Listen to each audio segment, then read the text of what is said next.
Hi friends, ఈరోజు మనం fish curry ఎలా చేయాలో చూద్దాము. ముందుగా ఫిష్ శుభ్రం చేసుకోవాలి. మనకు కావాల్సిన పదార్థాలు నేను వీడియోలో చూపిస్తున్నాను. స్టవ్ పైన కళాయి పెట్టుకొని ఆయిల్ వేసుకొని కట్ చేసిన ఆనియన్స్, పచ్చిమిర్చి, కరివేపాకు వేసుకోవాలి. అవి కాస్త వేగాక మనము మసాలా దినుసులన్నీ వేసుకోవాలి. నేను వీడియోలో చూపిస్తున్నట్టుగా ఒక్కొక్కటిగా వేసుకోవాలి. ఆ తర్వాత టమాటాలు యాడ్ చేసుకోవాలి. టమాటాలు కాస్త మగ్గాక పసుపు, అల్లం వెల్లుల్లి పేస్ట్ వేసుకోవాలి. అల్లం వెల్లుల్లి పేస్ట్ని బాగా ఉడకనివ్వాలి. వీటన్నింటిని బాగా ఉడికిన తర్వాత మనకి కొంచెం ఆయిల్ పైకి వస్తుంది. తర్వాత కొంచెం కొత్తిమీర, కొంచెము కారం పొడి వేసుకోవాలి. కారం టేస్ట్ తగినంత వేసుకోవాలి. ఆ తర్వాత గరం మసాలా వేసుకోవాలి, ధనియాల పౌడర్ వేసుకోవాలి.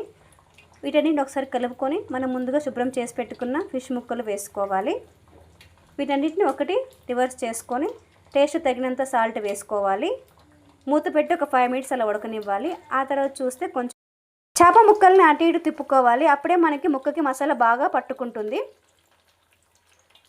ముక్క కూడా టేస్ట్గా ఉంటుంది. మనం ముందుగా రెడీ చేసి పెట్టుకున్న చింతపండు గుజ్జును పోసుకోవాలి. ఆ తర్వాత కొన్ని మెంతులు దంచి వేయాలి. మెంతులు వేయడం వల్ల ఫ్లేవర్ చాలా బాగా వస్తుంది. దీనిని ఒక 10 మినిట్స్ అలా ఉడకనివ్వాలి. చేపలు ఎక్కువసేపు ఉడికిస్తే మరీ చితికిపోతాయి. ఒక 10 to 15 మినిట్స్ చాలు. ఆ తర్వాత కొత్తిమీర వేసుకొని గార్నిష్ చేసుకుంటే చేపల పులుసు రెడీ అయిపోయింది. చేపల పులుసు ఎప్పుడైనా సరే చల్లగా తింటేనే టేస్ట్గా ఉంటుంది. చూడండి ఎంత బాగా ఉడికిపోయిందో. దీన్ని మనం బగారన్నంలోకి వేసుకొని తిన్నా, నార్మల్గా వైట్ రైస్లోకి వేసుకొని తిన్నా చాలా టేస్ట్గా ఉంటుంది.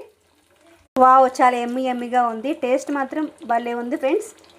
నేను చూపించిన విధంగా మీరు ట్రై చేయండి. టేస్ట్ మాత్రం చాలా బాగా వస్తుంది. Thank you.